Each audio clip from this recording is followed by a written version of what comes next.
So I'm with the Massachusetts Voter Education Fund. I'm also the state coordinator for the Heat is On campaign, which is a project of the League of Conservation Voters and Clean Energy Works. And I'm also here representing one of the representatives for the Blue-Green Alliance. Happy to take part in that team. First, let me thank IBEW Local 7 for hosting us here in Springfield. As I'm sure Bob Wilson will tell us, Local 7 is ready and eager to take part in changing the ways of energy and taking part in the jobs that will come with that change. Let me also be the first to say welcome to our Blue-Green Alliance bus and team. I think this is the 15th state that they've stopped in, starting in California, by way of Arkansas, and a few other states along the way. And they've been spreading the message of green jobs and pleading the U.S. Senate to act now on comprehensive energy and climate legislation. As all of our speakers will tell us, there is absolutely no time to waste. Our planet and workforce need a jolt, and comprehensive climate legislation gives us that jolt and gets the ball rolling, creating new jobs and a path to a greener future. So first, let me just invite up here Leon Weeks from Local 5965, USW in Freeport, Michigan. Leon. Thank you. It's good to be here on the East Coast. Like you said, I'm Leon Weeks. I'm a steel worker from Michigan. I'm on this Blue-Green Alliance tour to bring awareness and try and raise awareness to the people of the United States and our senators. This is a very important issue, and it's kind of taken a back burner to the economy and immigration, things like that. This is actually a more important issue than any of those. I'm here as a steel worker looking for the jobs this will bring. But the jobs aren't going to come unless we take action. There's 1.9 million jobs out there waiting to be had. We've got to take action on the environmental part and get these laws passed. The House has passed legislation. The President waits for legislation.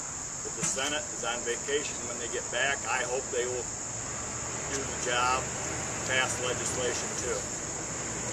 I don't know why they wouldn't. I think they need to throw partisan politics aside and pass the stuff that's good for America.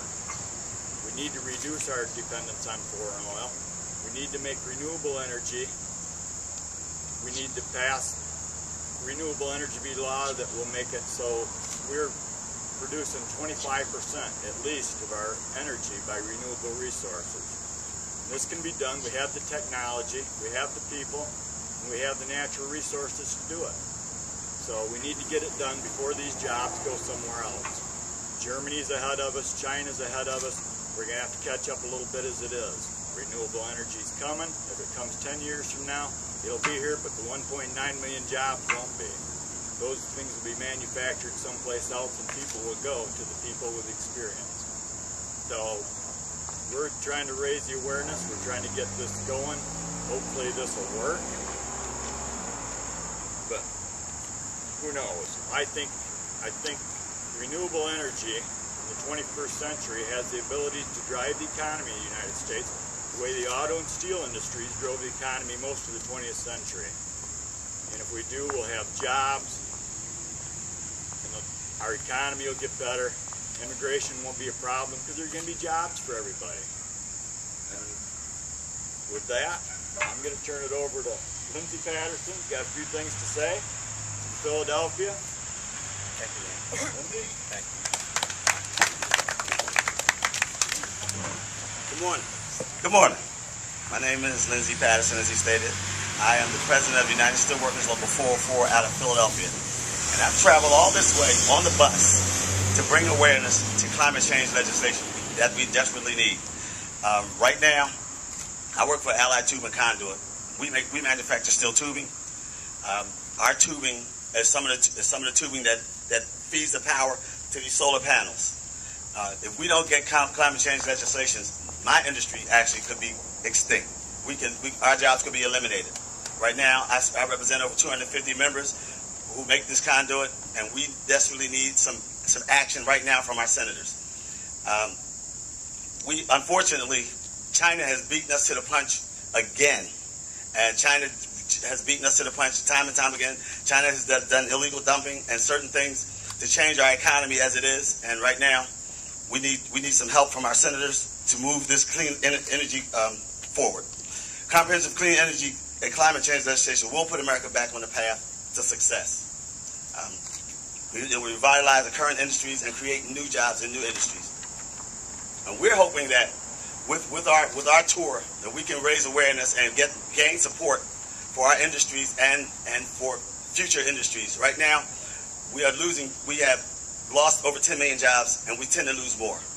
With clean energy legislation, we can regain some of those jobs and create new industries and new jobs that will fuel us into the future and eliminate our dependence on foreign oil. I'm just hoping that we can get everybody to call your senators and talk to your senators and encourage them to please protect our environment, protect our jobs, protect our United States, protect our country, and get us back to work. And I thank you.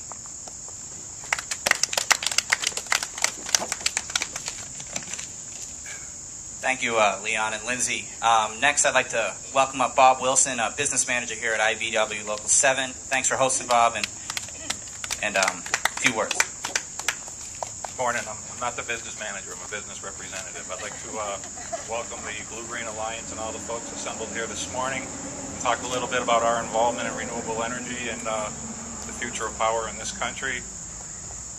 You know, much like President Roosevelt invested in public works during the Depression for infrastructure, we're at a crossroads, and we kind of need to do the same thing now. We need massive federal investment in renewable energy, in solar and wind, as well as some other power sources.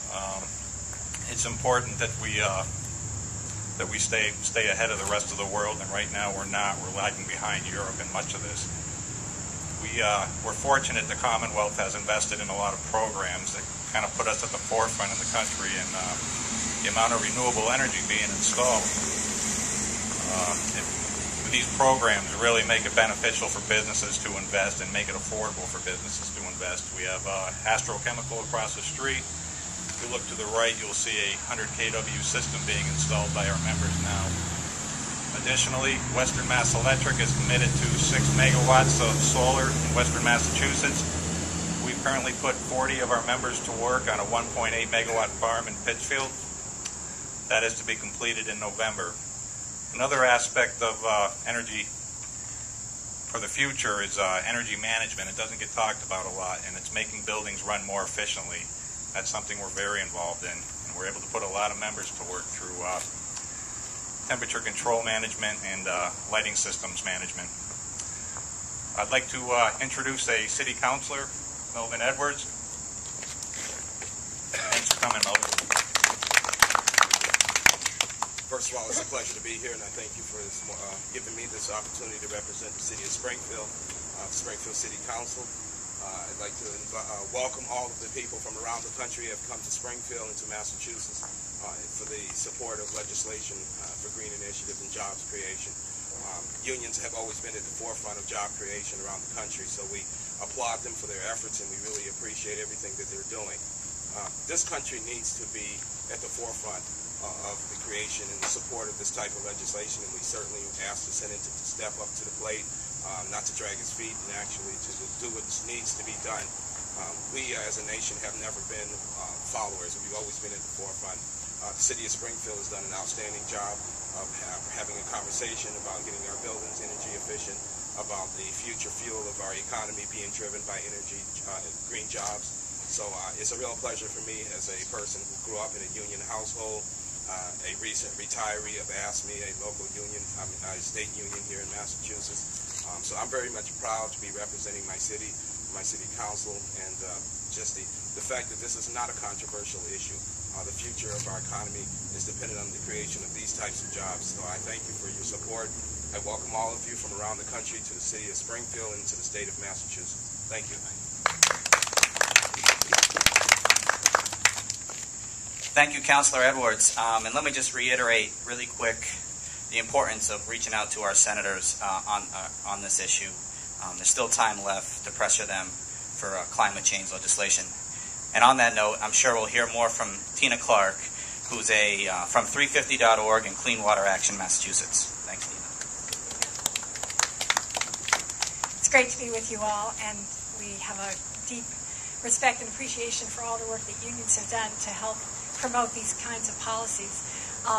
As many of you know, the science on global warming has become increasingly frightening, like the worst kind of bad science fiction movie you'd ever want to see. And scientists are now predicting runaway global warming unless we dramatically shift our economy to high efficiency and renewable energy.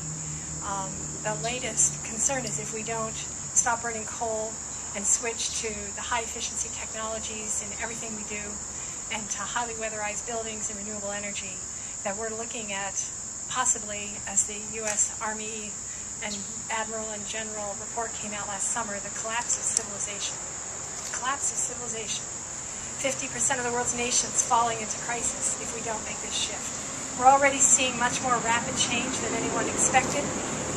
We're seeing the dismantling of the whole climate system that has sustained agriculture. We're seeing the loss of forests, all of the drought that has reduced the food supply. So this is no longer an environmental issue. It's an issue of food. It's an issue of survival. It's an issue of storms and devastation to communities all over the world. And the only way we're going to address that is to jump on the bandwagon of the efficiency revolution that's happening in Europe. I know my house that I had some folks build as a model. We generate 2.5 times the energy needed with PV panels on the rooftops and high-efficiency technologies, air source heat pump inside. No fossil fuels, no wood burning, no nuclear power, no coal. And we do it, we can do it, but we need to retrofit our entire community. We've got to do it for economic resilience as well. We're losing the middle class in this country. We're becoming more like a third world country with more people falling into poverty. And economists now at the Political Economy Research Institute at UMass and around the country have come together and realized that what we need to do to solve the climate crisis, the efficiency revolution in renewable energy, is the same thing that would restore our economy. That it's better for us economically to get all the way down to the 350 parts per million of carbon dioxide than to do this modest level.